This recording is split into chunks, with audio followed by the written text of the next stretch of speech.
Hola, buen día. Soy yo, señor Westland, su profesor de español. Gracias por estar conmigo hoy día para hablar de las conjugaciones de los verbos en español. Today, a little bit of Verb Conjugation 101. Now, it's very true that this task can be very frustrating to many Spanish students. And there's a historical explanation to that I can attest. Yes, we can actually thank the Vikings for having given the English language a simpler set of conjugations. Yes, true. Look it up. Between 793 and 1066, look up William the Conqueror, there were numerous Viking conquests in Great Britain, and as a result of the conquest, over time, a blend, if you will, of the Viking language, which was Germanic in background, and of the English language at that period in time, right? And so what used to be a language with 6 conjugations, like the Romance languages, right? Spanish, French, Italian, Portuguese, it soon became simpler, as we will see in some of our examples. Now, let's begin with what can also be confusing, which is the infinitive form of a verb, okay? Because if you don't understand the infinitive, then it's like you're missing that brick in the foundation, and you're going to have a kind of a shaky structure of understanding the language or this topic, right? So in English, we have to speak, to listen, to read, to write. These are the 4, I guess, modes of communication in any language, right? So here we go. What are these in Spanish? To speak is hablar, very good. To listen, escuchar. To read is leer. And to write, escribir. These are all the infinitive forms of these verbs in Spanish. Now, quick side note, we have idiomatic expressions. When you speak a language as a second language, like Spanish, okay, you can't translate English to Spanish word for word. Languages are idiomatic, meaning that they exist within a cultural, a geocultural context, right? So the way that language is perceived can change. And so maybe you've heard the expression lost in translation. It's kind of like that, okay? But anyways, we have idiomatic expressions that we can use with these infinitives, and I want you to know them, okay? We have in English, how to say it, we say like speaking, listening, reading, writing. We call that the gerund in English, and it does exist in Spanish. But idiomatically, hablar can also mean speaking. Escuchar, in addition to listen, can also mean listening. Leer can mean reading. Escribir, writing, right? So, for example, saying like, reading is exploring new worlds, right? You could say that in Spanish with like, leer es explorar nuevos mundos, right? So as I mentioned, the infinitive form of verbs is foundational to understanding how to conjugate them. To conjugate an infinitive verb, you have to be able to split that verb into 2 parts.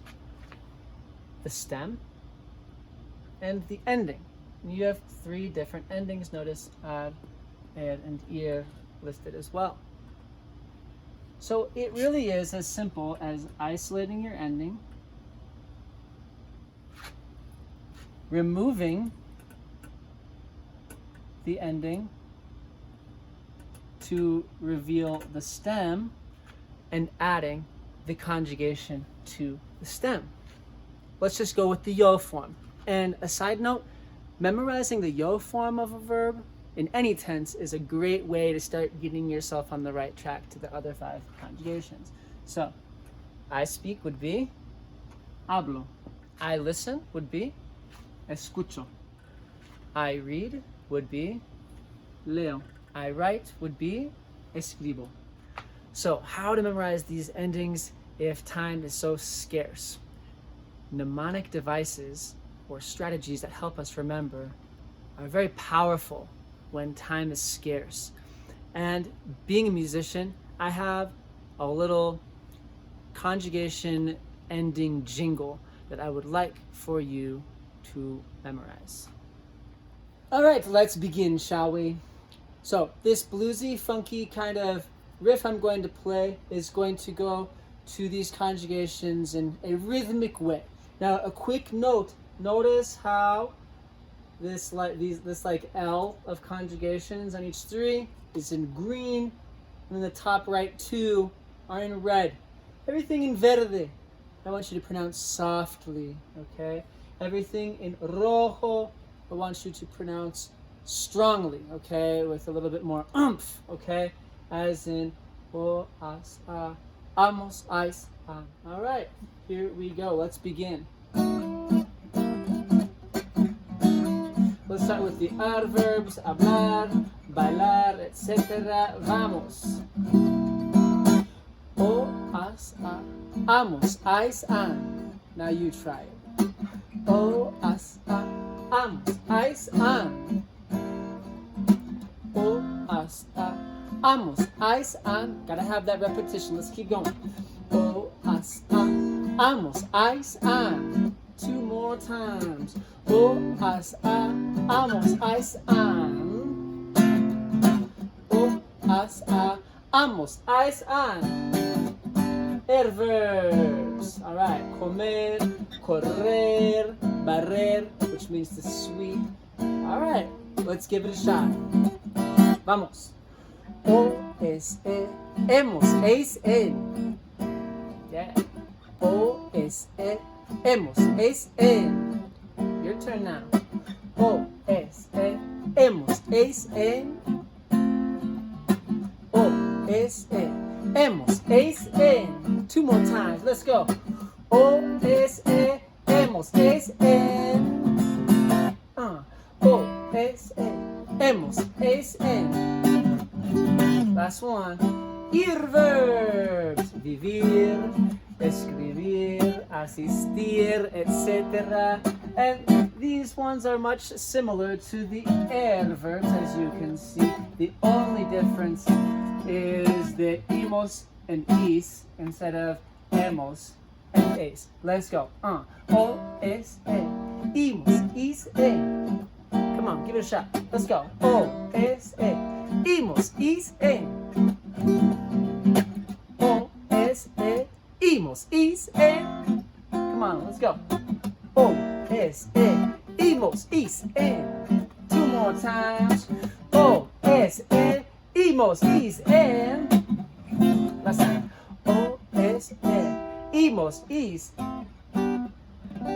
e.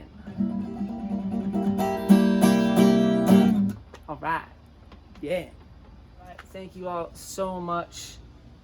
So now it's time to apply these. The rest of the lesson is essentially just practice with regular verb conjugations in the present tense. Good luck, and let me know if you need any help. Thanks. Gracias. Adiós. Y que tengas un buen día.